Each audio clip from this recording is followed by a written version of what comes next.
Olá! Nesta aula vamos comentar sobre o SPB, Sistema de Pagamentos Brasileiro. Acompanhe comigo na tela a definição, o conceito de SPB.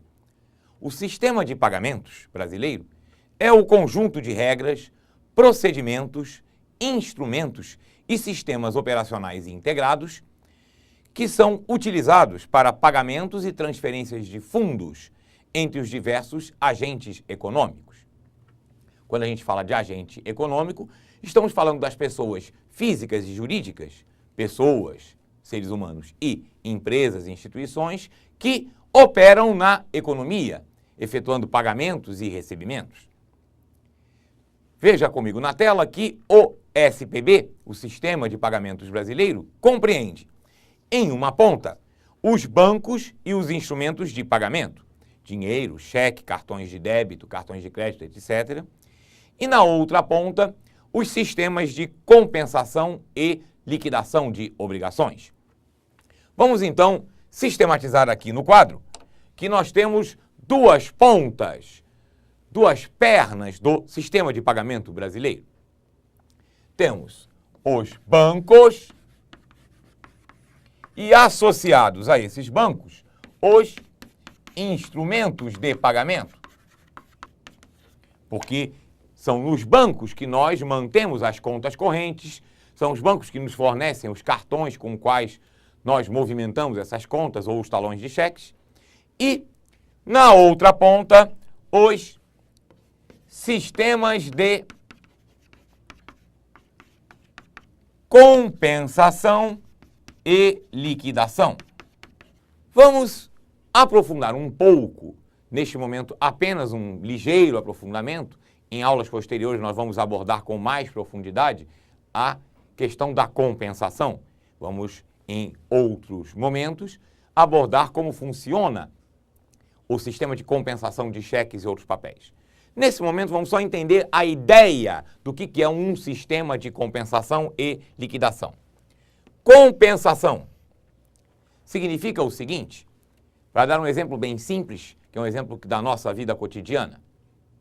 Se você tem uma conta num banco A e você recebe em pagamento de um serviço que você prestou um cheque de um banco B, e esse cheque é de uma agência longínqua, você não está disposto a ir lá naquela agência para sacar o cheque, ou o cheque está cruzado, você não poderia sacá-lo mesmo. Vamos ver isso mais à frente quando tratarmos de cheques. O que você faz? Você deposita este cheque na sua conta. Ora, mas o cheque é de um banco e a sua conta é em outro. Como é que esse cheque é transferido para o banco emissor, o banco que forneceu o cheque? E como é que o dinheiro é liberado na sua conta? Isso acontece por um sistema de compensação.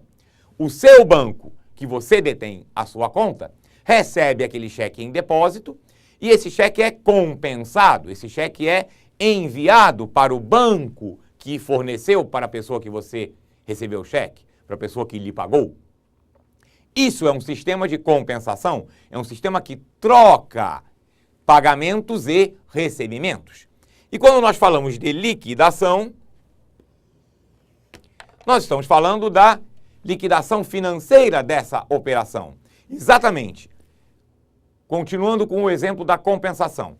Aquele cheque que você recebeu foi depositado em sua conta, ficará bloqueado durante um determinado tempo. Por quê? Porque é o tempo desse cheque ir para o banco sacado, para o banco que forneceu o cheque para a pessoa que te pagou, e o banco irá verificar se o cheque tem fundos, se a pessoa tem dinheiro disponível na conta dela para cobrir o cheque, se a assinatura confere, ou seja, conferir aquela emissão daquele cheque. Se estiver tudo ok, o cheque não será devolvido, ele será acatado pelo banco que remeteu o cheque. E aí, na sua conta, passado esse prazo máximo que o cheque iria voltar, o dinheiro ficará liberado. Então foi liquidada a operação.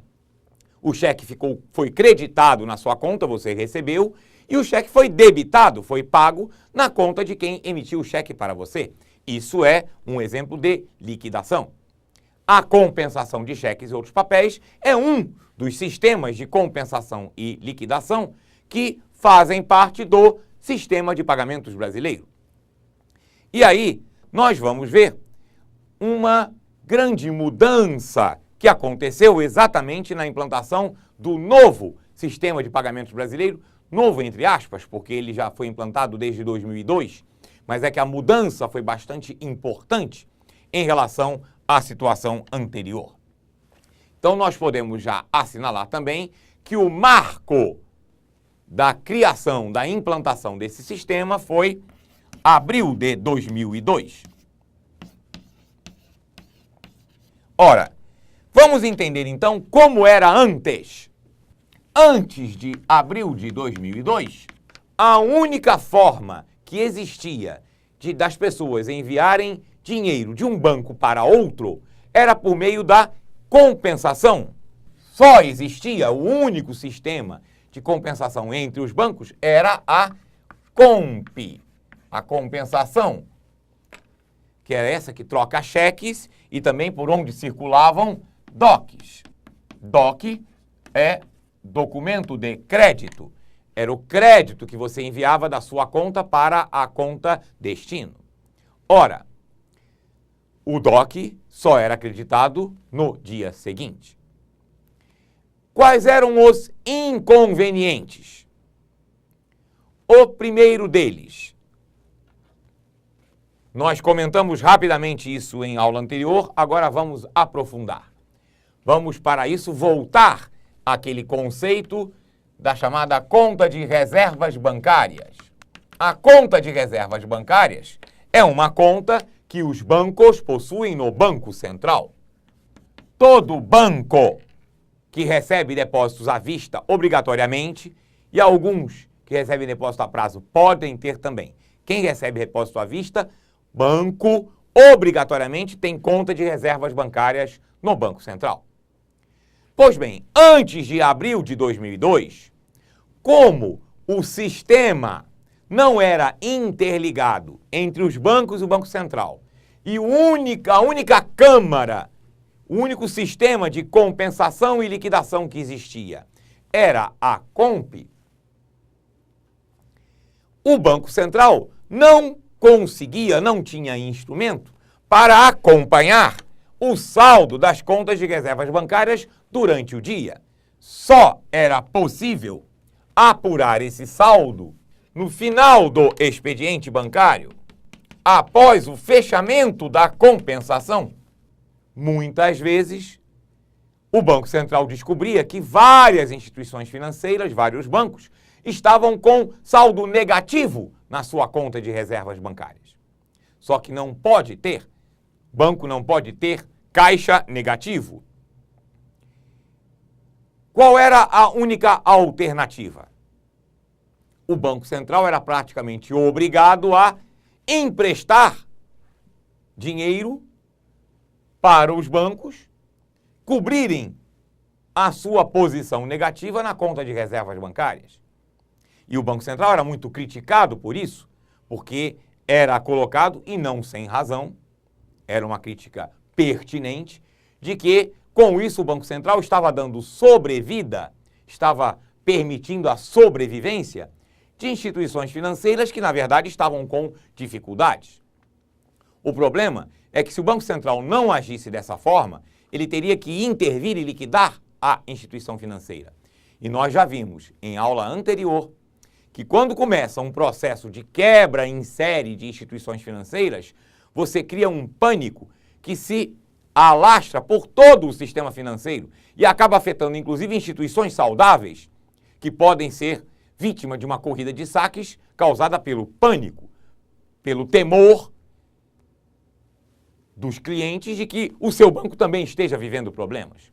Então, para evitar a crise sistêmica, para minimizar, para reduzir o chamado risco sistêmico, o que é o risco sistêmico? É o risco de que o sistema entre em colapso e gere uma crise do sistema. Então, para minimizar o risco sistêmico, naquela época, antes, o Banco Central era praticamente obrigado a emprestar dinheiro todo dia para diversas instituições financeiras. Em média, esse risco essa posição a descoberto de contas de reservas bancárias com saldo negativo, estava em torno de 6 bilhões de reais todo dia. Era um risco que o Banco Central estava assumindo. Mas não é adequado que o Banco Central assuma esse risco. Além disso, nós tínhamos outros problemas. O outro problema é que somente cheques e DOCs eram formas possíveis de se transferir recursos entre diversos bancos. E aí, como era tudo na Câmara de Compensação, essa Câmara, ela vivia uma coexistência entre pagamentos de pequeno e grande valor. Na mesma Câmara, circulavam cheques de R$100 e cheques de dezenas de milhões. Isso é inadequado. Essa coexistência na mesma Câmara, no mesmo sistema de compensação e liquidação de operações de pequeno e grande valor, é inadequada. Por quê? Vamos entender agora. O que acontece? Acontece que as câmaras, quando elas são desenhadas para pequenos e grandes valores, elas são desenhadas, construídas sobre filosofias distintas, em torno de uma ótica, de uma visão distinta. Uma câmara desenhada para pequenos valores, ela trabalha basicamente em cima do volume de transações. Já uma câmara desenhada para operações de grande valor, a experiência internacional demonstra que o mais adequado é que ela exija garantias dos participantes, porque com isso ela dá mais segurança à finalização das operações de grande valor. Só que uma câmara desenhada para operações de pequeno valor não pode exigir garantias, porque isso vai aumentar o custo.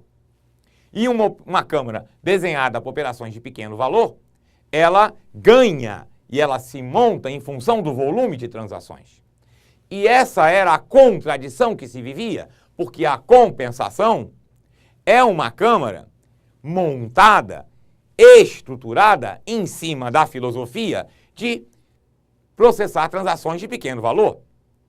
A maioria dos cheques e dos DOCs, mesmo naquela época, eram de valores inferiores a 5, 3 mil reais. Entretanto, a coexistência desses valores maiores no mesmo ambiente tornava-se inadequada, porque aquelas pessoas que estavam fazendo transferências de valores maiores não tinham como colocar garantias nessa transferência. E mais, a questão dos prazos. Para transferências de pequeno valor, uma diferença de 1 ou 2 dias no prazo não é tão relevante. Mas para uma transferência de grande valor, quanto mais curto o prazo, se puder ser imediato, online, é muito melhor. Mas uma a Câmara de Compensação, não tinha estrutura para constituir um sistema que viabilizasse transações instantâneas, porque ela é montada para operações de pequeno valor. Com esse conjunto de constatações em relação à situação anterior, resumindo e consolidando, nós tínhamos 3 problemas. O Banco Central não monitorava o saldo da conta de reservas bancárias em tempo real. Com isso, o Banco Central assumia um risco que era o risco do sistema. E a Câmara Compensação, que é uma Câmara desenhada para operações de pequeno valor, convivia nesta mesma Câmara operações de pequeno e grande valor, e essa convivência mostrou-se inadequada. Então, em função desse diagnóstico, dessa constatação, o Conselho Monetário Nacional determinou, foram feitos uma série de estudos, e estabeleceu-se um novo modelo de sistema de pagamentos brasileiro.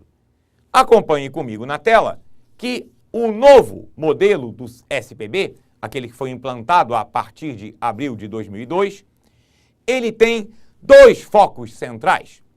Primeiro, eficiência na redução dos prazos de transferência dos recursos, particularmente nas transações de grande valor. E segundo foco, um sistema de gerenciamento de riscos, fazendo com que as câmaras e serviços de compensação atuem como contraparte e assegurem a liquidação de todas as operações. Vamos entender melhor o que significa essa questão do gerenciamento de riscos. Você viu na tela que uma das providências para um melhor gerenciamento de riscos é fazer com que a Câmara assuma o papel de contraparte.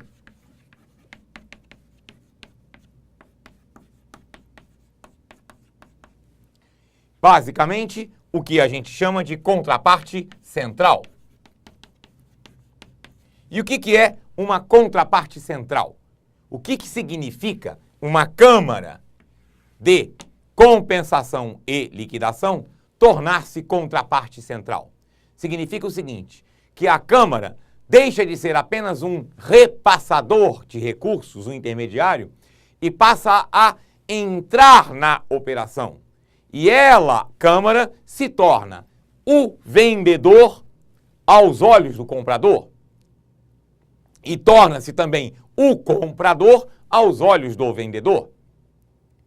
Ou seja, quando a Câmara assume a função de contraparte central, ela garante a liquidez, a liquidação da operação.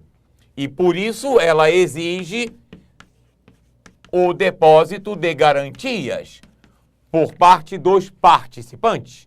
No caso, os participantes são os bancos. Então, os bancos, na nova Câmara construída para dar suporte à nova estrutura do SPB, nesta nova Câmara, os bancos depositam garantias. E aí, quando há uma transferência, por exemplo, uma TED, que a gente vai comentar daqui a pouquinho, até determinado valor, a Câmara garante a transferência, a realização daquela operação, porque a Câmara torna-se, para o banco remetente, ela passa a ser o banco destinatário. E para o banco destinatário, ela passa a ser o banco remetente. Ela entra no meio da transação e garante a realização para as duas partes.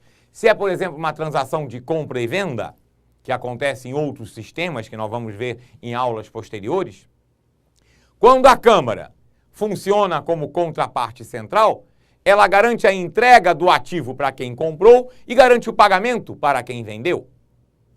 Nós vimos em aula anterior um exemplo de uma Câmara que funciona assim. Você lembra da CBLC, Companhia Brasileira de Liquidação e Custódia, que opera para o mercado de capitais, o mercado de valores mobiliários, por exemplo, de ações? A CBLC, ela opera desta forma. Os participantes depositam garantias da sua operação e a CBLC garante a entrega das ações para quem comprou e garante o pagamento para quem vendeu. Da mesma forma, a Câmara nova, constituída para ser o suporte, a estrutura principal das operações do novo SPB, ela também age como contraparte central. Voltando então ao que estávamos acompanhando na tela, veja novamente que esse gerenciamento de riscos mais adequado faz com que as câmaras e serviços de compensação atuem como contraparte, assegurem a liquidação. Veja comigo na tela que no próximo slide nós temos as chamadas bases para a criação do SPB em 3 pontas. Veja comigo, na ponta número 1, o setor privado assume os riscos que eram do Banco Central, relativamente à compensação das transações entre instituições. Isso está ligado ao item 3, que vamos falar daqui a pouco. No item 2, nós passamos a ter sistemas que processam ordens de transferência de fundos em tempo real entre agentes do mercado financeiro. Veja aqui comigo, então, que a nova Câmara, a Câmara especificamente constituída para processar essas operações, chama-se CIP, CIP, Câmara Interbancária de Pagamentos. A CIP é que processa as transferências em tempo real, que nós já comentamos e voltamos aqui a falar que são as TEDs. Transferência eletrônica disponível. É aquela transferência em tempo real de um banco para outro, que é efetuada a partir de R$3.000. Então, se você vai transferir R$4.000 para uma pessoa num outro banco, ao invés de enviar um DOC, que só chegaria na conta do seu destinatário na manhã do dia seguinte, você envia uma TED e essa transferência é feita em tempo real, em questão de segundos, o recurso está na conta destino. Acompanhe comigo na tela que o terceiro pilar, o terceiro suporte da constituição do novo SPB é o monitoramento em tempo real do saldo da conta de reservas bancárias das instituições financeiras. Com esses três aspectos, nós passamos a ter um sistema financeiro muito mais seguro e muito mais moderno. Com o monitoramento em tempo real da conta de reservas bancárias,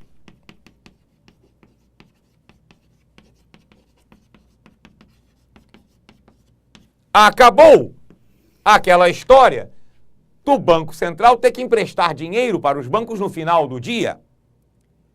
Porque isso acontecia, porque o Banco Central não conseguia monitorar o saldo das contas de reservas bancárias, só descobria no fechamento do expediente.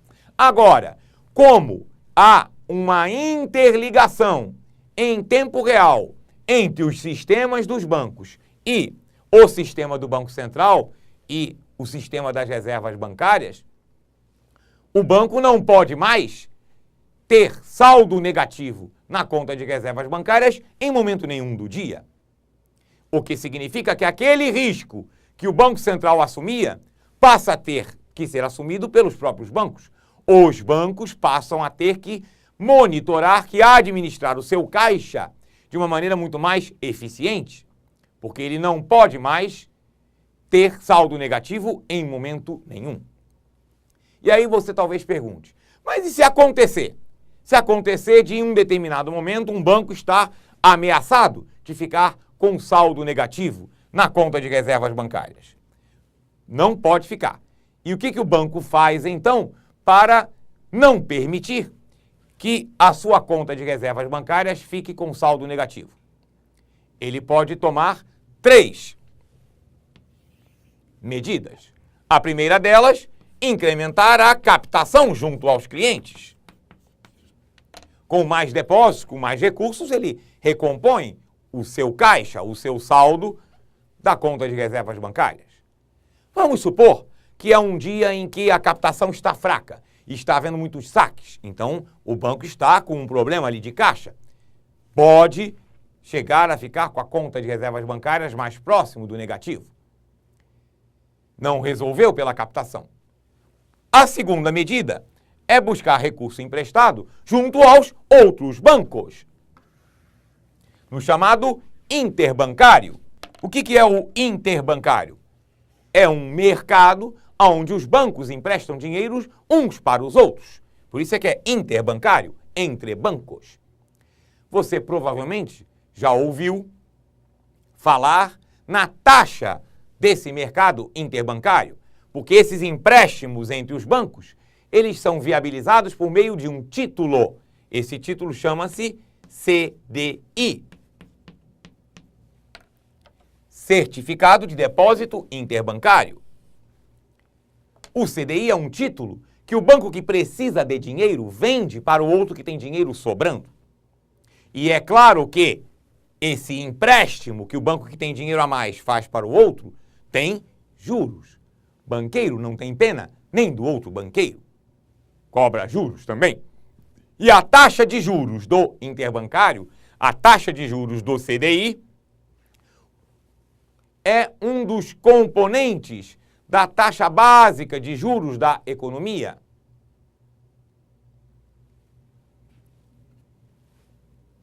Então, a segunda medida que o banco pode tomar para recompor o seu saldo de reservas bancárias é buscar dinheiro no interbancário. Caso nem isso seja suficiente, caso o banco precise, em algum momento, recorrer ao Banco Central, ainda pode buscar empréstimo no Banco Central. Só que esse empréstimo agora, ele é diferente. O nome dessa operação de empréstimo que o Banco Central faz com os bancos é chamada de redesconto. Só que hoje, a partir da criação do SPB, ou seja, a partir de 2002, 2003, que é quando isso foi disciplinado, esse redesconto, ele passa a ser dentro do dia. É o que a gente chama de redesconto intradia. Ou seja, o banco pega emprestado com o Banco Central às 11 horas da manhã para pagar até às 4 horas da tarde. E aí o banco vai ter que se virar na captação e no interbancário para buscar recursos para pagar esse empréstimo. E mais, não é um empréstimo no sentido exato do termo, porque esse redesconto intradia é feito por meio de uma operação compromissada. Esta operação compromissada, ela envolve títulos públicos federais. E o que significa uma operação compromissada com títulos públicos federais? Significa o seguinte: o Banco Central, ao conceder esse empréstimo por meio de redesconto, ele compra títulos públicos que o banco possua. Todo banco tem títulos públicos na sua carteira de aplicações. Então o Banco Central compra títulos públicos do banco, entrega dinheiro, mas com o compromisso do banco de recomprar de volta no mesmo dia. Com isso, os bancos são obrigados a monitorar de uma maneira muito mais rígida e eficiente a sua conta de reservas bancárias. E aí eu quero acrescentar uma informação que, quando nós comentamos em aula anterior, eu não coloquei porque não havia como a gente explicar daquela forma resumida. Mas agora que nós estamos aprofundando o conceito de SPB, nós podemos conceituar o uso dessas garantias. Como já comentamos, nesse sistema, a Câmara, particularmente a CIP, assume o papel de contraparte central e, por isso, ela exige o depósito de garantias. Você lembra que em aula anterior eu cheguei a comentar o seguinte: quando é remetida uma TED, além de debitar da conta da pessoa que está remetendo o dinheiro e creditar instantaneamente na conta destino, também debita da conta de reservas bancárias do banco remetente e credita na conta de reservas bancárias do banco destino. E se o banco remetente não tiver recurso suficiente na conta de reservas bancárias? Em princípio, a TED não seria transmitida, poderia aparecer um problema de sistema. Mas, na verdade, mesmo que o banco, naquele momento, esteja com a sua posição de reservas bancárias reduzida, positiva, tem que estar positiva, mas se estiver reduzida, não tem condições naquele momento de suportar a transmissão da TED, mas se as garantias que aquele banco depositou junto à Câmara forem suficientes para garantir a transmissão, a Câmara, como contraparte central, garante o envio da TED, executa a ordem de transmissão, só que executa também as garantias. absorve as garantias depositadas para a transmissão e vai cobrar do banco que ele vai ter que recompor as garantias junto à Câmara. Com isso, o sistema se torna ainda mais sólido e mais eficiente, porque o objetivo é garantir que as transações feitas pelos agentes econômicos, as pessoas físicas e jurídicas que querem transferir recursos, efetivamente possam fazê-lo. E aí nós vemos a importância do monitoramento por parte do Banco Central das reservas bancárias dos bancos em tempo real. Além disso, as transferências entre os diversos clientes por meio das TEDs também passam por um sistema do Banco Central que monitora os recursos que foram transferidos entre uma conta de reservas bancárias e outra. Acompanhem comigo na tela. Esse sistema é o STR, o Sistema de Transferência de Reservas, que é um sistema gerenciado pelo Banco Central que tem como principal característica o uso da LBTR, liquidação bruta em tempo real. Os bancos transferem recursos entre si por meio do sistema de transferência de reservas. Quando nós falamos em liquidação bruta em tempo real, significa que aquela operação ela é liquidada na hora em que ela acontece, tempo real, pelo valor completo da transação. É exatamente o que nós tínhamos comentado. No momento em que se envia uma TED, debita da conta do cliente, remetente, credita na conta do cliente, destino. Debita da conta de reservas bancárias do banco remetente, credita na conta de reservas bancárias do banco destino, e essa operação de débito e crédito na conta de reservas bancárias é monitorada e processada pelo STR, Sistema de Transferência de Reservas. Vamos agora, então, ver quais foram os impactos da implantação deste sistema de pagamento, destas mudanças no sistema de pagamentos brasileiro. Além do monitoramento em tempo real da conta de reservas bancárias dos bancos, além do fim do Banco Central assumir o risco sistêmico, o risco passa a ser gerenciado pelas instituições.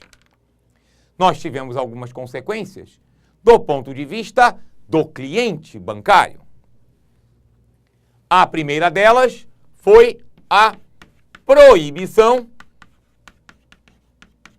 do uso de DOCs acima de determinado valor. A partir da implantação do SPB, a transferência entre os bancos de R$5.000 para cima foi obrigatoriamente, passou a ser feita por meio da TED. Recentemente, esse valor mínimo de emissão da TED caiu para R$3.000. Então, os DOCs passaram a ser utilizados muito mais nas transferências de pequeno valor. O cheque não foi uma proibição, mas uma taxação. Os cheques, a partir de R$5.000, passaram a pagar uma tarifa adicional, chamada de tarifa de pré-depósito. Por que essa tarifa? Porque um cheque, num valor que poderia ser utilizado uma TED, ele se torna uma transação de grande valor, transitando por uma câmara, a Câmara de Compensação, que é uma câmara desenhada para transações de pequeno valor. Então, torna-se uma operação custosa e que oferece mais risco. Por isso, ela é taxada. Quando se chama de pré-depósito, porque um valor, um percentual do valor do cheque é depositado como garantia na própria Câmara de Compensação. E isso onera muito a emissão de um cheque, porque essa tarifa é um percentual do valor do cheque. É diferente da TED. A TED cobra uma tarifa, que é uma tarifa pelo serviço. Você remeter uma TED de 10 mil ou uma TED de 10 milhões, o valor da tarifa é o mesmo. Mas o valor da tarifa de pré-depósito num cheque de 10 mil é bem menor do que uma tarifa de pré-depósito num cheque de 10 milhões. Isso desestimula o uso do cheque. E é exatamente esse o objetivo: desestimular o uso do cheque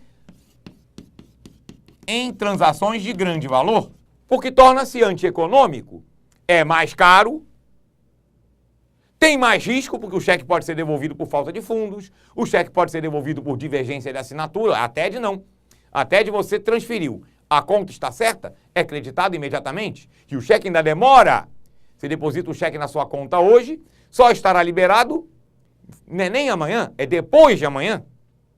Então o cheque só tem desvantagens em relação à TED. O objetivo é exatamente incentivar o uso da TED e desestimular o uso do cheque nas transações de maior valor.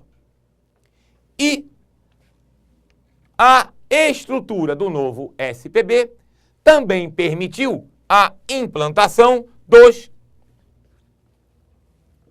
boletos eletrônicos, os chamados DDA, que significa débito direto autorizado, que é aquela transação em que você, no seu internet banking, no seu banco, autoriza: eu quero receber os boletos em DDA, débito direto autorizado. Atenção, não é automático. Cuidado com a pegadinha. Não é débito direto automático, é autorizado. Você continua decidindo se quer pagar aquele boleto no dia ou não, ou se quer pagar com atraso. Se você quiser pagar até o vencimento, não precisa imprimir nada, não precisa nem digitar código de barras. Você simplesmente clica no seu internet banking, você já cadastrou-se no serviço de débito direto autorizado. Você clica, ele aparece para você alguns dias antes do vencimento e fica disponível até o vencimento. Você clica nele, autoriza o pagamento, não tem que digitar código de barra nenhum. E o pagamento é cadastrado imediatamente, porque é um pagamento eletrônico. É até um procedimento ecológico, porque você diminui a quantidade de papel que é necessário imprimir. O boleto eletrônico via débito direto autorizado prescinde da impressão de papel. Mas se você não for pagar no dia, a partir do dia seguinte ele não aparece mais no seu sistema e você tem que realmente pegar a via em papel e pagar só no banco emissor. Continua existindo essa possibilidade, essa opção. Mas para quem gosta de pagar as suas contas em dia, cadastrar-se no débito direto autorizado é também uma atitude ecológica.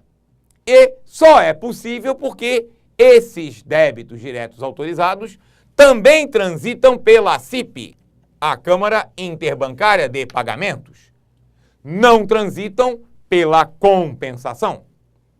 Aliás, a partir da implantação do SPB, os DOCs,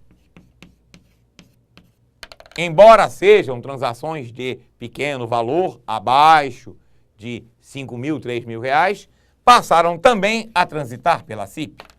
Isso aqui tem uma explicação de estrutura, porque a CIP é uma câmara muito grande, moderna, e não teria sentido que ela ficasse completamente ociosa durante a noite toda, porque as transações de débito direto autorizado, as transações de TEDs,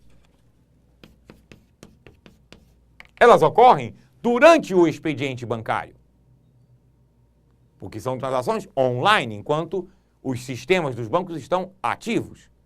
Não teria sentido uma câmara com uma estrutura dessas ficar ociosa a noite toda. Então, para desafogar a Câmara de Compensação, que continua processando as transações com cheques, que continua processando as transações com boletos, não o boleto eletrônico, mas o boleto em papel, o bloqueto comum, o tradicional, continua circulando pela COMP. Então, para desafogar a COMP, os DOCs passaram também a circular pela CIP. Com isso, nós apresentamos a estrutura, as ideias básicas e as consequências da implantação do novo sistema de pagamentos brasileiro. Em nossa próxima aula, nós vamos entrar no conteúdo dos produtos e serviços bancários.